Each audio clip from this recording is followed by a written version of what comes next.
I have a confession, and I'm so uncomfortable saying this that I don't even know if I can start my own video. Here we go. I was a Christian nationalist, white supremacist, Donald J. Trump loving trad wifey. I believed Democrats were evil, satanic, like literally Satan's little foot soldiers. I believed liberals, feminists, Democrats, immigrants were trying to destroy the world. And then I became all of those.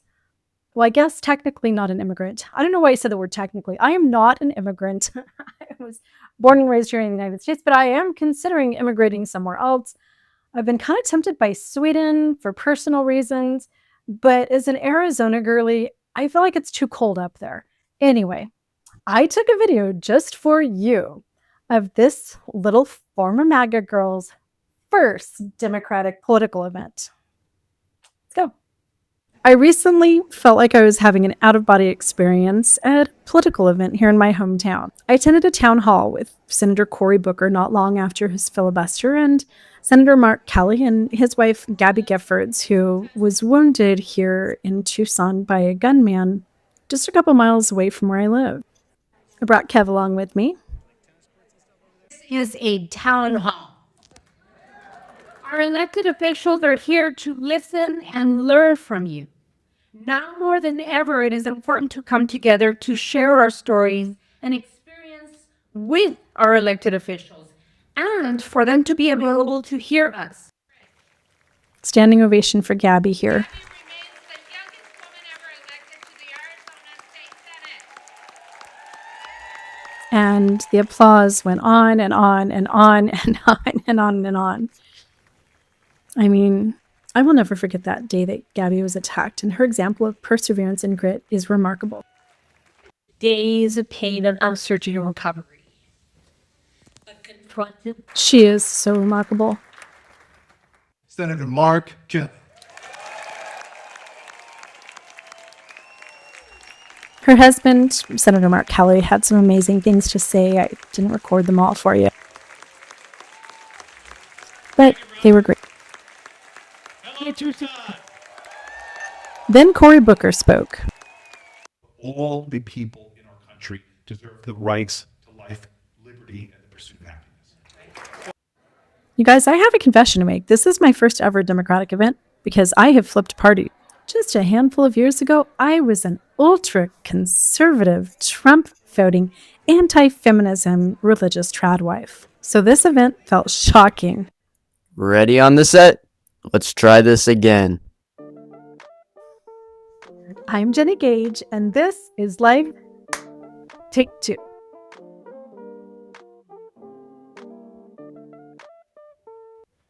I'm feeling a little bit unusually and possibly uncomfortably fancy today, just because I have a new necklace and I had nowhere to wear it, so I'm just wearing it for the camera. I am a turquoise girly. I don't know if you've noticed, but it's literally like the only jewelry that I ever wear. Hold on. My whole jewelry collection is... See the theme? I even make Kevin wear turquoise. Anyway, I'm turning 51, and so it's almost my birthday, and I bought myself this. It's copper and Sleeping Beauty turquoise, and the Sleeping Beauty mine is all mined out. And the Sleeping Beauty turquoise is my personal stone. It's like my totem because I feel like I was asleep for 100 years, and then I woke up. And being woke is actually the topic of this video today. Hold on, I think we're clicking.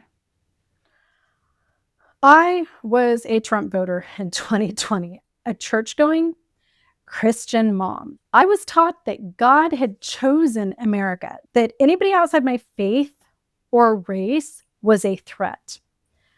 My actual personal Facebook profile was Donald Trump, and he was like wearing this like Napoleon Bonaparte type of uniform with this beautiful French hat. Yeah, that was me. Now I'm an atheist, a feminist, a Democrat, a whole bunch of things that honestly I thought were cuss words. And recently I went to my first town hall meeting as a liberal. And friends, It was truly an out-of-body experience, and I'll get to why in just a minute. But first, I need to give you a little bit of my origin story, just in case you're new to me. My entire childhood was a curriculum of fear. I was taught to hate brown people, gay people, single women, liberals, Democrats, scientists, journalists, anyone who didn't praise Jesus and Ronald Reagan in the same breath. I was born the day after Nixon resigned, squarely in the Jimmy Carter era, and Reagan was the president of my childhood.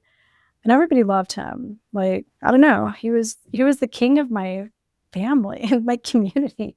He was great. Bring back Reagan. Let me explain to you what I mean when I say that I was a Christian nationalist, because that's really important. And we hear that phrase tossed around a lot.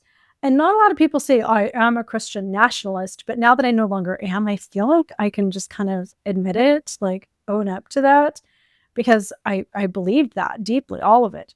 So I was taught from birth that America was literally chosen by God, that guns were God-given, that our right to bear arms was sacred, that Heavenly Father had provided that for us.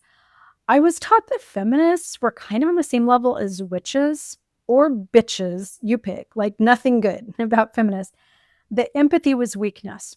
And as I grew up and became an adult, I believed that Trump and other presidents were literally anointed by God. Now, in the Trump situation, obviously, Romney, being my Mormon boy, he would have been the number one most chosen. But since, since he lost, that chosenness defaulted to Donald Trump. So how did I get where I am today? Well, everything came apart all at once. My faith, my marriage, my identity. Suddenly, the script I'd memorized no longer made sense. And here I am on the other side, woke. Like, you hear people say those woke feminists. Oh my God, the very thing that I hated and feared is now me. like the color is inside the house, lady. And here I am. And as I went through a personal transition, a spiritual transition, a relational transition, an economic transition, a lot of which I've talked about here on my channel, I also began to experience a political transition. And that was hard, but authentic. And here I am. So I recently found myself at this Democrat town hall with all my former enemies in a little building here in Arizona. And it was a very rubber hits the road life moment for me. And even though I do identify now as a Democrat, I was still expecting to be annoyed and triggered. If you've had a life transition and you're deconstructing, you're still carrying some of that old life baggage with you. And I certainly did. So what I expected at this event was, like smugness, bitterness, divisiveness. And I did go in with the expectation a lot of ignorance, because I was thought that Democrats were just ignorant. I don't know. That's what I thought, you guys. But what I found instead was peace. It was so weird that I have decided to do a video just for you, to tell you about some of the things that were super weird for me. Here's 6 things that shocked me as a former conservative, religious, Christian nationalist, white supremacist, trad wifey, Trump voter who has transitioned over to the other side, going to my first Democratic event. Number 1, there was no hate. Like, I didn't see anything hateful in the entire event. Nobody called the other side names. There were no slurs. And I didn't hear like a lot of labeling and categorizing, like, calling people illegals, calling people imposters. And like, that was all kind of part of the thing on the other side. And I'll admit, I kind of liked it because it's fun to other people. So if the crowd got all pumped up and we were talking about illegals or like trans people, then that was kind of cool, because I'm not that. So I'm better than them. I didn't see any of that here. I never heard a label or any type of hatred from the people who are participating in the town hall, just us regular citizens like myself, to all of the politicians on the stage, mayor that was moderating, hostessing the event. We just talked about issues. There was no hatred hurled at other humans. Number 2, there was no savior complex. And this made me feel a little bit uneasy at first. Nobody was promising to fix everything. In my former party, the leaders were all these rock stars. Like, they were these peacocks strutting around. They were so powerful and they made so many promises. Like, I will lead you. I will make America amazing again. Like, they had all the answers to everything. And all I had to do was follow along.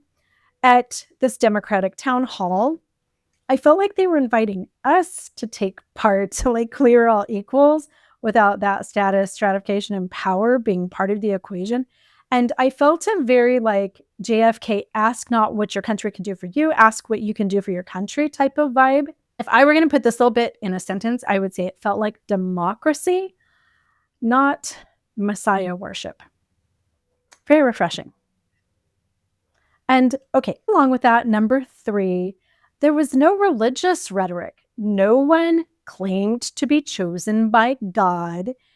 And as someone who used to love when Trump said, God bless America, or George W. Bush said a prayer, or people quoted scriptures or talked about the 10 Commandments and all that stuff, like I just ate that up in my former life. This Democrat town hall, without the religious rhetoric, without quoting any scriptures, without invoking the name of God, it all felt weirdly honest and practical and refreshing. And it felt like a space where anyone of any faith, of no faith, could come together as equal citizens and find a common ground. Number 4, empathy seemed to underscore everything from the people that were there gathered for the town hall, that were just regular citizens that were asking questions, to the leaders that were on the stage.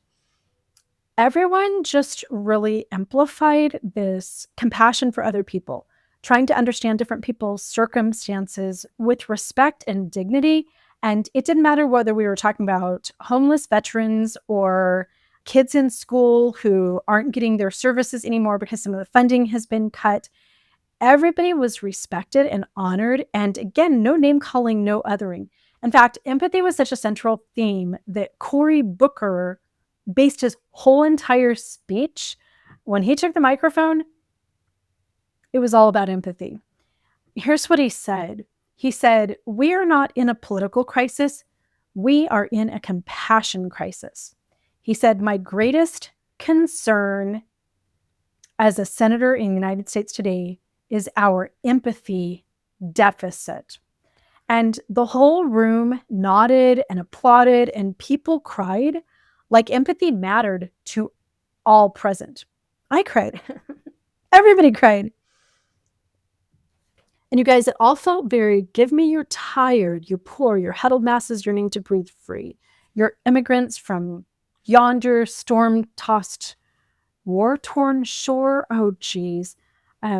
Sorry, I should have read this before. I tried to quote it, but Ellis Island, the Statue of Liberty, does any of that ring a bell? Those are the foundations of the United States. My ancestors, all of our ancestors, unless we're indigenous, were immigrants. We're all different. E pluribus unum. And that compassion for other people just permeated everything that happened. Okay, number 5, there was no whiteness at the center of everything. This was not just a town hall for the rich white billionaires talking about their issues and how they can get richer and whiter. And again, like my origin story, I grew up in a very blonde, blue, white-centered American religious community. And that served me because, my people were the bad guys in the story. They were the ones who came over and conquered everybody. And that worked for me. That worked to my benefit. I had privilege in ways that not a lot of people do. And my party served me, because if you're going to say those people are the best ones, and I just happen to be those people, great. At this town hall, just looking around, it looked like America, like real America. Again, not just the rich white people with their guns and their Bibles, but there were Navajos. And of course, my state of Arizona is, I've heard it's 50% Latino, I'm not sure if that's true or not, but certainly that's what it seems like. And Asians, and everybody was represented, not just in the people attending, but on stage too. Whites were definitely in the minority, and privilege was in the minority. And that felt like it should be. That's all I can say about that. And number 6 thing about the Democrat town hall that seemed weird to me was hope over doomsday gloom. As a Christian nationalist, I was 100% sure that everything was going to hell in a handbasket, like imminently, and that it was all going to collapse. Especially if a Democrat got elected or my guy didn't get elected. I knew like all of this was going to crumble eventually, and then Jesus was going to have to come back and rescue all of us, because that's the thing. That's the basis of everything. You read the Bible? I had food and fuel and water and weapons and stuff like stockpiled for years. Literally, not figuratively, not just jokingly. And I feel like that was one thing that I always loved about participating in my old party's events or watching TV shows. Like, everyone was kind of on the same page that America is about to fall off a cliff, or the earth is about to fall off a cliff. The whole entire human race is about to go extinct, and we've got to fight this, and only this guy can save us, and only we can save us, and like disastrous eminence. So that was kind of like this call to action, like, oh, we got to get going, we got to mobilize. I didn't see any of that at this little town hall. There was a real sense of stability, of leaders come and go, presidents come and go, citizens come and go, but we're built on a foundation. The American Constitution, our form of government, the infrastructure, everything, the economy, everything, the citizenry, everything that we've built here. This foundation has protected and provided for a long time, and will continue to do so for a long time if we just take care of it. The hope is in the Constitution. The hope is in our way of being, in the law, not in a hero, not in a savior. And I got to say, that vibe, the vibe of stability, it broke me a little.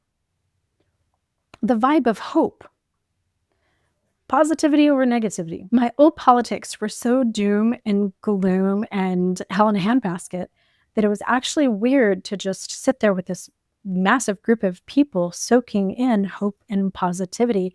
And in a lot of ways, it felt like how beautiful but also uncomfortable at the same time it was for me to leave a 24-year abusive relationship and sit with a man who's just secure and loving and doesn't love bomb, withdraw, put me through that whole entire ugly cycle, but just steady, consistent, dependable affection and partnership.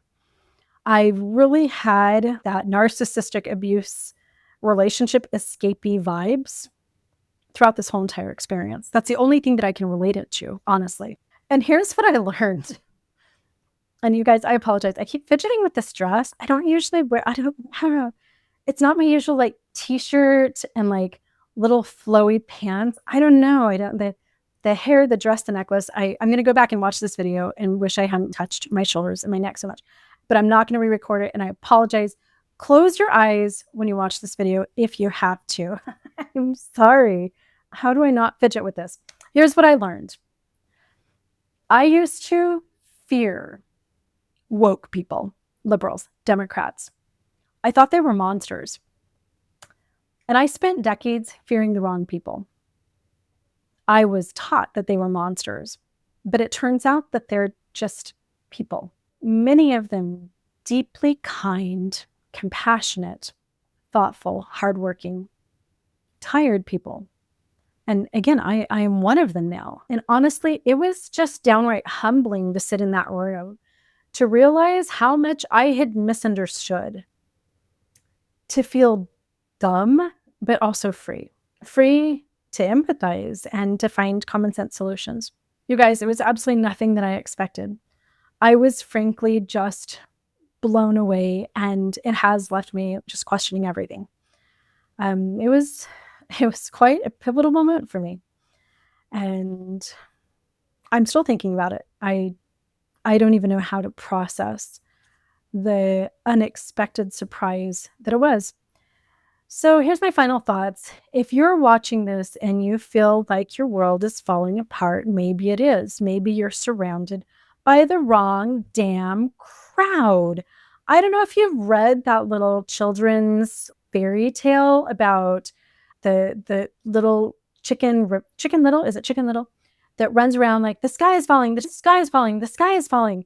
And it wasn't the sky falling, it was an acorn pinging on its little chicken head. If you truly feel like your world is falling apart and you're surrounded by other people who are reinforcing that the world is falling apart, maybe it was an acorn, maybe the world is not falling apart. Maybe you need to step away from the people that want you to think that the sky is falling. I'm glad I did. It's so refreshing, so peaceful. It's so wonderful. And if you have made that jump to the other side, if you've questioned or started to step away from or actually left your faith, your party, your relationship, whatever the thing is that was causing you so much distress, you are not crazy. Don't let them make you think you are. You're waking up like Sleeping Beauty. And that is a very good thing. Don't go backward just because this new space feels unfamiliar. Just explore a little and see what feels truly authentic to you. You might just shock yourself. I was indoctrinated and I got out. Here I am. And I found community, not where I was told it would be, but in the very people that I was taught to hate. And let me tell you, it's the best thing in the world. It's better than I ever imagined that it would be. And I'm so happy that I'm here. If this resonated with you, will you please drop a comment? If you're in the middle of a faith or political unraveling, I see you. Subscribe for more. I'll have more content like this coming up. And I have a Substack article on my childhood indoctrination into white supremacy. It is a little bit of an emotional read, and it is behind a paywall, I believe, as of the recording of this video, unless I change my mind. So I'll put that link in the description. Thanks for being here, guys, and have a great day.